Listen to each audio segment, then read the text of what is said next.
রবিবার সকালে মারা গেলেন আরামবাগের বিশিষ্ট সমাজসেবী সুপ্রিয়া কুণ্ডু। কয়েকদিন আগেই হঠাৎই অসুস্থ হয়ে কলকাতার একটি বেসরকারি হাসপাতালে ভর্তি হন তিনি। রবিবার সকালে হৃদরোগে আক্রান্ত হয়ে শেষ নিঃশ্বাস ত্যাগ করেন তিনি। আরামবাগের বিশিষ্ট চিকিৎসক আশিস কুণ্ডু ও তার স্ত্রী সুপ্রিয়া কুণ্ডুর চিকিৎসক মহলে অবদান অনস্বীকার্য।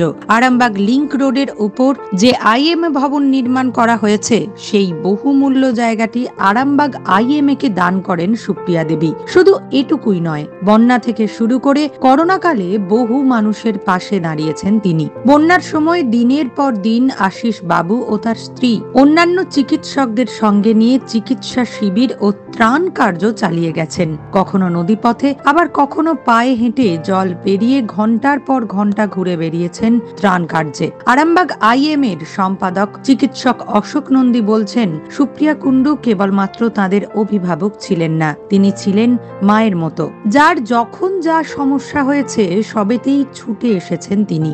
সারা জীবনে যা রোজগার তারা করেছেন তার প্রায় সবটাই দান করে দিয়েছেন। নিজেদের জন্য এক প্রকার কিছুই রাখেননি। যে কোনো বিপদে নিজেদের ঝাঁপি উজাড় করে দিয়েছেন।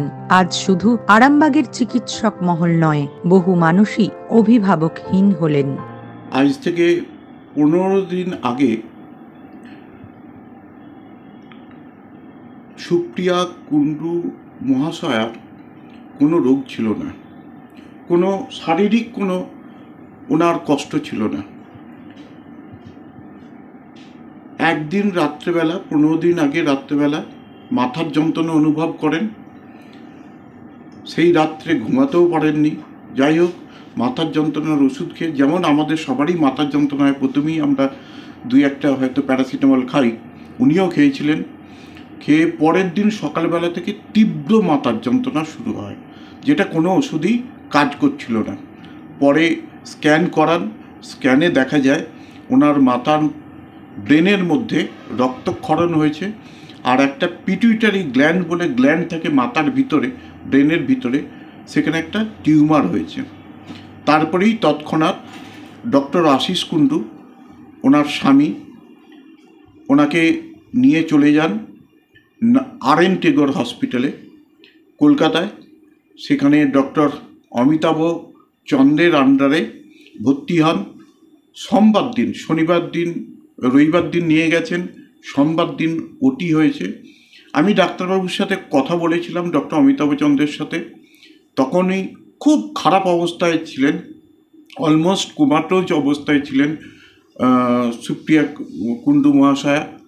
অপারেশন অলমোস্ট সাকসেসফুল হয়, কিন্তু যে হেমারেজটা হয়, ব্রেনের মধ্যে যে হেমারেজটা হয়েছিল, তার জন্যই পরবর্তীকালে বিপত্তি দেখা দেয়। আস্তে আস্তে উনি ইমপ্রুভ করছিলেন। আমি রেগুলারই খবর নিয়েছিলাম। আমি ব্যক্তিগতভাবে গিয়েছিলাম গত সপ্তাহে ডাক্তারবাবুর সাথে, যারা ওনার পরিচর্যা করছিলেন সবার সাথেই কথা বলি। তখনও পর্যন্ত কোনো অসুবিধা ছিল না। কাল রাত্রেও আমি খোঁজ নিয়েছি, উনি ভালো ছিলেন, ইমপ্রুভ করছিলেন। 2-1 দিনের মধ্যেই জেনারেল বেডে দেওয়ার কথা। কাল রাত্রে 8:45 নাগাদ ডক্টর আশিস কুণ্ডু আমাকে ফোন করেন, বলে, অশোক, এখন তো একটু বেটার আছে, অনেক দিন তো কলকাতায় আছি, কালকে একটু আরামবাগে যাব, তোমার সাথে দেখা করবো। মানে হ্যাঁ স্যার, আসুন। আজ সকালবেলা আমি 8:30টার সময় ডক্টর আশিস কুণ্ডুকে ফোন করি। উনি বললেন, হ্যাঁ অশোক, বেরিয়েছি, আমি আরামবাগ যাচ্ছি, যে তোমার সাথে দেখা করবো, 12টা নাগাদ পৌঁছাবো, কোথায় থাকবে। যাই হোক, 12:10-15 যখন বেজে যায়, কেন মনের মধ্যে একটা স্ট্রাইক হলো। আমি রোজই প্রায় ওই ডক্টর অমিতাভ চন্দ্র, যিনি উনি অপারেশন করেছিলেন, তাকে ফোন করতাম রাত্রেবেলায়। আজ হঠাৎ কেন মনে হলো 12:10-15 নাগাদ আমি ফোন করলাম, যে অমিতাভদা, কেমন আছে কাকিমা? উনি বললেন, অশোক, সকালবেলা 7টা নাগাদ একটা কার্ডিয়াক অ্যারেস্ট হয়, সেখান থেকে রিভাইভ করার পরে সেকেন্ড টাইম কার্ডিয়াক অ্যারেস্ট হয়, সেটা কিন্তু আমরা আর কিছু করতে পারিনি। সাথে সাথে আমি ডক্টর আশিস কুণ্ডুকে ফোন করি। উনি বললেন, অশোক, আমি আরামবাগ যাচ্ছিলাম, আবার ব্যাক করছি হসপিটালে। তখন আমি হাউ হাউ করে কাঁদছি। ওই অবস্থাতেও ডক্টর আশিস কুণ্ডু আমাকে বলছেন, তোমরা ভালো থেকো, তোমরা ভেঙে পড়ো না, ভাবা যায়। আর সুপ্রিয়া কুণ্ডু কে, তার পরিচয়টা একটু বলে দিই। সুপ্রিয়া কুণ্ডু হচ্ছেন সেই মানুষ, আমাদের আরামবাগ ইন্ডিয়ান মেডিকেল অ্যাসোসিয়েশন, ডাক্তারদের যে অ্যাসোসিয়েশনটা সর্বভারতীয় অ্যাসোসিয়েশন, তার যে শাখা, আরামবাগের শাখা, যেটা আমি যখন আরামবাগে 2000 সালে আসি তখনও ঠিকমতো গড়ে ওঠেনি। তখনও প্রত্যেক ডাক্তারে ঘুরে ফিরে এরকম মিটিং হতো।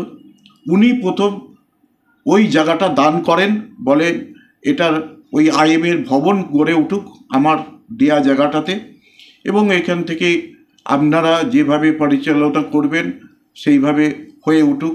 লাস্ট টাইম আমরা 20 বছর পা দিয়েছিলাম আরামবাগ আইএমএ ভবনে। জানি না কি মনে হয়েছিল, এইবার আমরা একটু খুব বড় করেই উৎসবটা করেছিলাম। সুপ্রিয়া কুণ্ডু মহাশয় কাকিমা এইবারে কি না করেনি, নাচ, ফ্যাশন শো একটা ছিল, তাতেও পার্টিসিপেট করেছিলেন। আমাদের ডাক্তারদের একটা পিকনিক হয়েছিল ফেব্রুয়ারি মাসে 10 তারিখ, তাতেও পার্টিসিপেট করেছিলেন।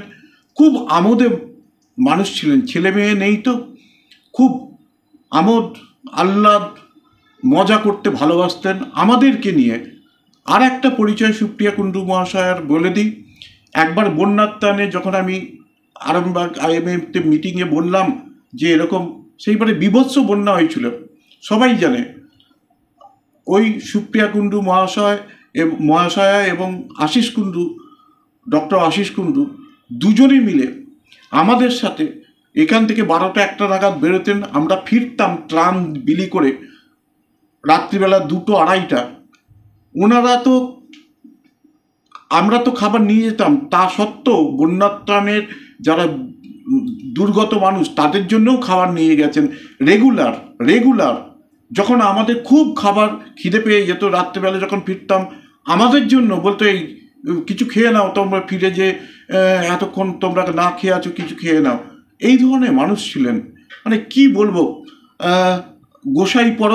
গোসাই পরব একদিন যেয়ে দেখি দুজনে মাটির মধ্যে বসে আছে, মাটিতে। কাকু আসুন এখানে, কাকিমা আসুন এখানে, চেয়ারে বসুন। না, এইসব গান শুনতে হয় এখানে বসে। খুব। নিউজ আজ বাংলা, আরামবাগ।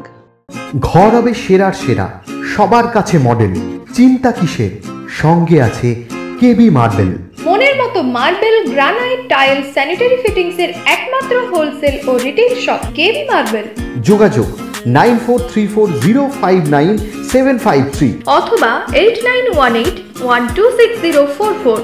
আমাদের ঠিকানা বসন্তপুর, আমতলা মোড়, আরামবাগ, হুগলি। সাজাবো আমি স্বপ্নের বাড়ি, কেবি মার্বেলসে দেবো বাড়ি।